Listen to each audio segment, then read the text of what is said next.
नमस्कार, डॉक्टर नवीन surgical oncologist हूँ, cancer specialist Patna cancer centre से। और आज हम लोग एक बहुत ही हॉट टॉपिक के बारे में जानकारी लेंगे कि कैंसर जो है आज की डेट में इतना क्यों प्रभावित होते जा रहा है, कितना उसका क्या डेटा है, क्यों ये गंभीर विषय आज बना हुआ है कि संसद में भी इसके बारे में जितेंद्र सिंह जी ने चर्चा की थी। हिंदुस्तान में कैंसर की बीमारी बढ़ रही है, उस पर हम सबको, पूरे सदन को और सरकार को चिंता करने की और कदम उठाने की आवश्यकता है। कैंसर के बारे में इतना अलार्मिंग डेटा आया है जो कि बहुत ही डरावना है। और ये डेटा कहता है कि हर 9 में से एक, ध्यान से सुनिएगा, हर 9 में से एक भारतीय को जीवन काल में कैंसर कभी न कभी हो सकता है।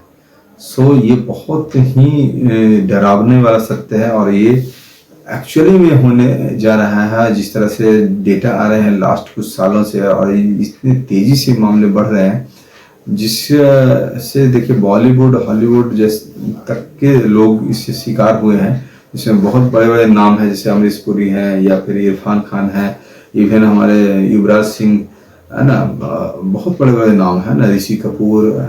और हॉलीवुड में देखा जाए मतलब विदेश में तो स्टीव जॉब्स है ना, मतलब बड़े बड़े नाम है ना। तो ये मैं उनके बारे में ज़्यादा चर्चा नहीं करना चाहता हूँ। कहने का मतलब है कि ऐसा कोई ये बीमारी लिमिटेड नहीं है कि किसी अमीर लोग को होंगे गरीब को नहीं होंगे, गरीब लोग को होंगे तो अमीर को नहीं होंगे, या शहर में होगा या गांव में होगा, ऐसा कुछ नहीं है। ये सभी जगह है।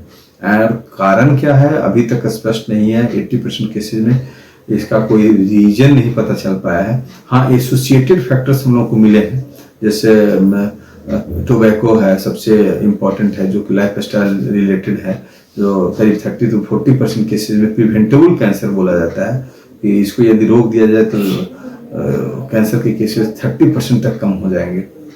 लेकिन बहुत सारे ऐसे भी कैंसर है जिसकी कॉज अभी भी मालूम नहीं है, जैसे ब्रेस्ट कैंसर जो नंबर 1 पर है, मतलब स्तन का कैंसर जो है सबसे कॉमन है। 13% केसेज जो है कैंसर के वो स्तन के कैंसर होते हैं। 10% मुंह का कैंसर होता है, जिसके लिए तंबाकू और अल्कोहल है या स्मोकलेस टोबैको जैसे गुटखा, ये सब जिम्मेदार हैं। लेकिन बहुत सारे केसेज में ऐसा भी देखा गया है कि तंबाकू नहीं खाने वाले को भी मुंह का कैंसर होते हैं। लेकिन इसका ये मतलब नहीं है कि तंबाकू खा रहे हैं तो उनको कैंसर उतना ही कॉमन होगा, ऐसा नहीं है। तंबाकू खाने से रिस्क बहुत ही ज़्यादा बढ़ जाता है और उसको जितना कोशिश करते हैं हम लोग अवेयरनेस लाते हैं कि उस चीज़ को रोका जाए। यदि नहीं खा रहे हैं तो बिल्कुल पकड़ना भी नहीं है, क्योंकि एक बार लेने के बाद उसको छोड़ना बहुत मुश्किल हो जाता है। तो जो अलार्मिंग डेटा है वो बहुत ही चिंता का विषय है और इसके लिए हम लोग को करना ये है कि बॉडी में कोई भी नया चीज़ चेंजेज आ रहे हैं, उस चीज़ को आपको पहचानना होगा कि बॉडी में कोई गांठ हो रहा है। जैसे स्तन कैंसर के कैसे होते हैं लक्षण की, कोई गांठ शुरू होते हैं, पेनलेस गांठ होता है, तो पेनलेस के बाद दर्द नहीं होता है तो मरीज क्या होता है छोड़ देते हैं। और सोशल आउटकास्टिंग होता है, मोस्टली इंडिया की आबादी है गाँव में रहती है, तो वहाँ क्या है अपने स्तन के अंदर क्या चेंजेस हो रहे हैं, घाव बन गया है, जख्म हो रहा है, लंप हो रहा है, ये इसके बारे में लोग घर के भी जो मेंबर्स हैं उनको नहीं बताते हैं। यही कारण होते हैं कि मोस्टली पेशेंट या तो स्टेज 3 या स्टेज 4 में जब बीमारी बहुत ज़्यादा बढ़ जाती है तब आते हैं।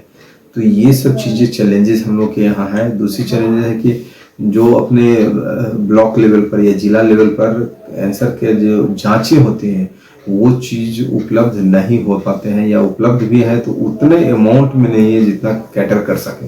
दूसरा है कि टेस्ट का जो लागत है, मोस्टली जो इंश्योरेंस है उसमें टेस्ट या फिर सरकारी स्कीम है उसमें टेस्ट का चीज़ें नहीं शामिल होने के कारण वो भी चीज़ें लैक कर पाते हैं। तो ये सब चीज़ें जो है हम लोगों के लिए बहुत चैलेंजिंग है। साथ में एक और सबसे इम्पोर्टेंट चैलेंजिंग टास्क है कि इवन जो डॉक्टर्स हैं, इवन रूरल मेडिकल प्रैक्टिशनर्स हैं, या बहुत सारे लोग जो गांव पर या ब्लॉक लेवल पर काम कर रहे हैं, बहुत सारे लोगों को जानकारी है, पहचान लेते हैं कैंसर कैसा होता है, क्या होते हैं, कब भेजना रहता है रेफरल, लेकिन बहुत सारे लोगों को उनको लक्षण ही नहीं मालूम है, तो इलाज तक तो पहुँचने बहुत दूर की बात है। उनको लक्षण का या डायग्नोसिस कैसे बनाना है उसके बारे में बहुत सारी जानकारियाँ नहीं होती। तो ये भी एक बहुत इंपॉर्टेंट एस्पेक्ट है जिसके कारण कि कैंसर इतना स्टेज बढ़ा हुआ स्टेज में आ रहे हैं। तो ये सब चीज़ें हम लोगों को जाननी पड़ेगी और मैं पटना कैंसर सेंटर में काम करता हूँ और यहाँ पर भी मोस्टली मरीज स्टेज 3 या 4 में ही आते हैं। साथ में मैं पटना मेडिकल कॉलेज में भी हूँ और मोस्टली जो मरीज ऑल ओवर बिहार से देखा गया है तो उनके में यही होते हैं कि लोगों को पेन नहीं होने के कारण या डॉक्टर्स नहीं बता पाने के कारण वो बोलते हैं कि डॉक्टर्स ने हमको लेट बताया या हम लोग लेट डॉक्टर्स के पास पहुँचे और यही कारण होता है कि बीमारी हाथ से निकल जाती है और उसमें रिजल्ट्स बहुत ख़राब रहते हैं।